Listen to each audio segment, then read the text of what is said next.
In 27 days, a jewelry store generated 131 phone calls, a 75% increase in their Google searches, which accounted for 42% of their revenue, all through SEO and Google Ads. And what if I told you that this was during a time when business is typically very slow, and with the power of SEO and Google Ads really helped to turbocharge their revenue? So stick around, because I'm going to be breaking down the proof and exactly how you can do this to succeed in 2025. And if you haven't already, smash that subscribe button so you can stay up to date on all of the latest when it comes to digital marketing. If you're new here, welcome to SEO Breakthrough.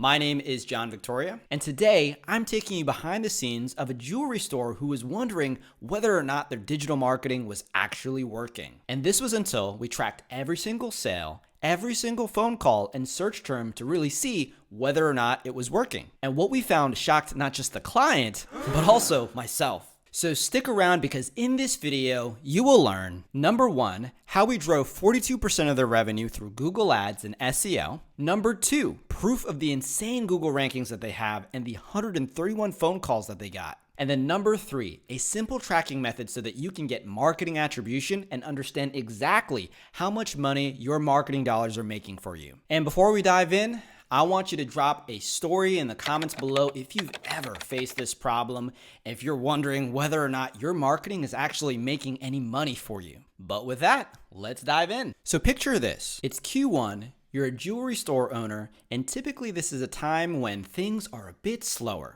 It's after the holidays, people have already spent their money on gifts, and things are a little bit slower in the shop. So every dollar that's going out for marketing, it's gonna hurt a little bit more when there isn't as much money coming in. And so I was on a monthly update call with this specific client, and they were telling me print ads are the only thing that's performing right now. And I would guess maybe 5 to 10% of the revenue is really coming from online. And that actually hurt, because as a marketer, I wanna know that I'm actually generating revenue for the businesses that we work with. And what I will say is that sometimes our gut feeling is wrong, and we have to look at the data. And so I said to this client, let's track everything. We'll build a simple spreadsheet. We're going to track everything in terms of where the sale came from, how much money that they spent, and where do they come from. And so from there, we'll be able to see what's truly driving the revenue. The client agreed, and then we were off on our merry way. After 27 days, here's what we found. There was a total of 8 sources for their revenue. They closed clients from ChatGPT,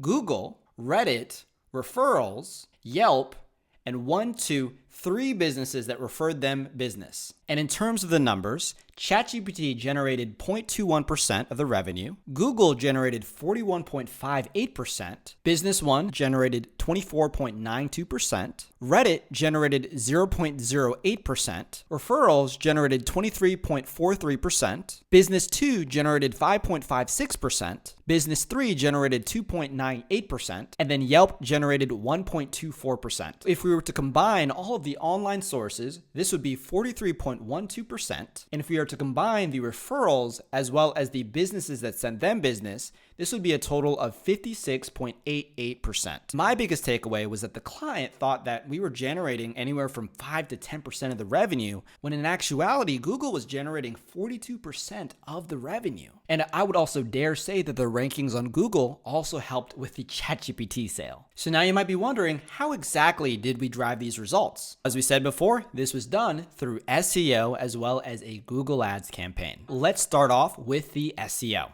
When it comes to SEO, there are 2 critical parts. Number one, it's going to be your Google business profile. And then number 2, it's going to be your website and your organic rankings. And so in this particular client's case, we optimized their website as well as their Google listing in order for them to show up higher for Google searches relating to jewelry stores in their city. So we did keyword research, we inserted the keywords in all the right places, built out a ton of pages, created blogs, did backlinks to the site, and did everything that Google loves to improve our rankings. This led to a 75.3% increase in their visibility on their Google business profile. And these are for terms of people who don't already know about their business. jewelry stores, jewelry stores near me. They're not typing in the company name. And this is what was leading to the additional sales. But not only that, we also ran a Google Ads campaign. We did one for buying jewelry as well as one for custom jewelry. And both were absolutely crushing it. So for the jewelry buying campaign, this got 326 clicks, a cost per conversion of $8.44, and this was focused on people who were looking to buy jewelry right away. And for the custom jewelry campaign, this one was 417 clicks. We had a cost per conversion of $31.95, so a little bit higher. We focused on custom engagement rings, which typically will lead to a higher sale. And so with a cost per conversion between $8 and $32, this was absolutely insane. If on the high end, you're spending $40 for a lead that could turn into a $1,500 sale, man, I'm gonna take that trade any day. So now let's move into our last section and let's build your tracking sheet. Management guru Peter Drucker said what gets measured gets managed. And so instead of relying on our gut feeling on how things are going, we want to get accurate and really see what is the data telling us. So to get that done, I want to show you a low-tech solution on how you can get your marketing attribution on track. So here's how we did our spreadsheet. Number one, you're going to create a spreadsheet on a platform like Microsoft Excel or Google Sheets. And at the top, you're going to create headers for things such as the date,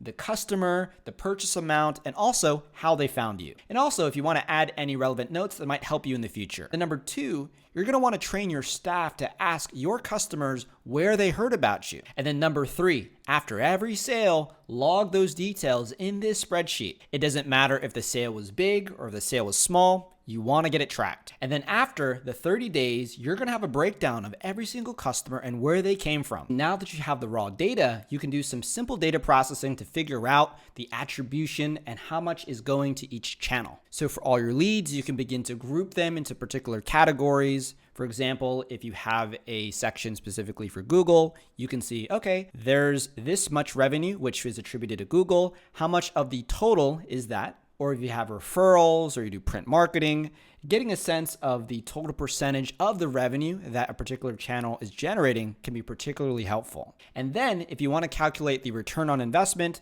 all you have to do is take the total divided by the marketing spend. That will give you a rough return on investment. But note that this does not always include all of the revenue this could have generated, because what if a sale happens in the next month that was generated from the previous? In the future, you might have to go back to a previous month to get a true return on investment calculation for a particular month. So to answer the question, does digital marketing still work in 2025?